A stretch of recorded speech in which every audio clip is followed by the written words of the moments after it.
آقا علیہ الصلوۃ والسلام کے زمانہ مقدس میں ایک شخص کا انتقال ہوا تو کسی نے کہا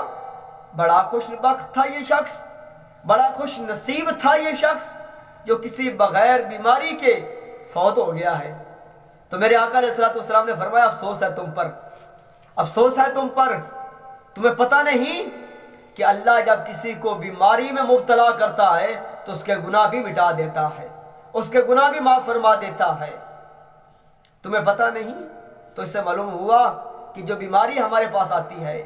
چاہے وہ بخار ہی کیوں نہ ہو، اور یہ بخار جو ہے یہ ہمارے گناہوں کا صفایا کرنے کے لیے آتا ہے۔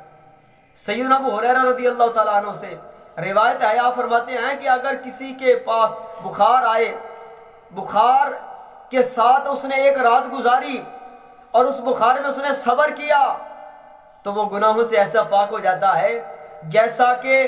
وہ پاک تھا جب اس کی ماں نے اس کو جنا تھا۔